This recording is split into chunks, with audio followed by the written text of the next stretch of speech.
Welcome back to the extension of vlog number 27. This is vlog number 28. If you are directly jump on to this vlog, तर मी तुम्हाला सांगतो एक overview देतो. हा extension आहे blog 27चा, कारण की I have made a promise to myself की मी आज एका दिवसात शनिवारी 2 ब्लॉग करेन. सो अवघड होतं बाबा, कठीण होतं, खूप विचित्र झालं.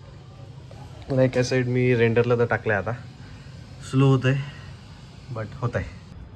त्याची झोप अर्धवट झाली होती, मध्येच उठला. त्याला मग गच्चीवर घेऊन आलो. थंडी वाजते का मनू? थंडी वाजते? हा हा. गच्चीवर घेऊन आलो. तो असं मायूस असला की थोडं वेळ आपल्याला पण असं होऊन जाते की अरे काय झालं.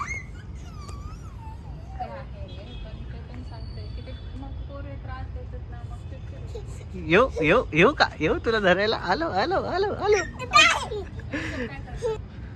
आता ना आपण असं मागून जाऊ, मजा बघा त्याची.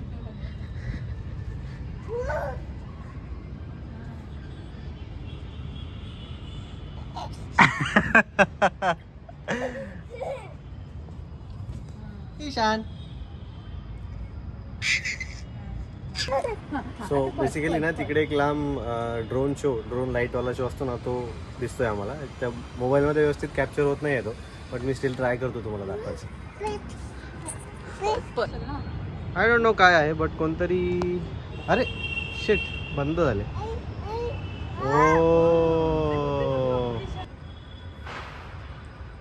जस्ट रिअलाइज की स्विमिंग करून पण बरेच दिवस झाले. रुही आली होती लास्ट टाईम, तुम्ही ब्लॉग बघितला असेल, त्यावेळेस स्विमिंग केली होती. त्यानंतर केलीच नाही. आणि रात्री खूप छान दिसतं, बट पाणी खूप थंड असतं यार, भीती वाटते जरा. This vlog is all about silence. Ishan उठला जेव्हा मी ते रेंडर करायला टाकलं होतं. ईशान उठला आणि जरा रडतच उठला, कारण की तो त्याच्या नॉर्मल वेळेला झोपला नाही त्याच्यामुळे त्याचा मूड खराब झाला. मग थोडंसं वरती आलो, म्हटलं की त्याला फिरवूया. पण वरती आल्यावरती असं जाणवलं की आपल्याला पण याची गरज होती, कारण की दिवसभर आठवडाभर आपण धावपळ करतो, ऑफिस करतो, ईशानकडे बघतो, घर बघतो, काही नवीन घराचं काम चालू आहे, काही घ्यायचं असेल, काही मागवायचं असेल ते करतो. आणि मग दिवसभर स्वतःला वेळ द्यायला आपण खूपच मागे पुढे बघतो. सो वर आल्यावरती असं मला जाणवलं की स्वतःला वेळ देणं खूप गरजेचं आहे. आणि आज तर मी स्वतःला ही जी चॅलेंज केली होती की 2 ब्लॉग बनवायचे, that was also very difficult. So त्याच्यामुळे पण मला असं झालं की आय शूड स्टॉप नाव. एवढी पण धावपळ गरजेची नाही. आणि मी काय करतो आहे, because I am enjoying it, right. जर मी जे एन्जॉय करतो आहे त्याचं मला प्रेशर येत असेल तर it is not a good thing. So I feel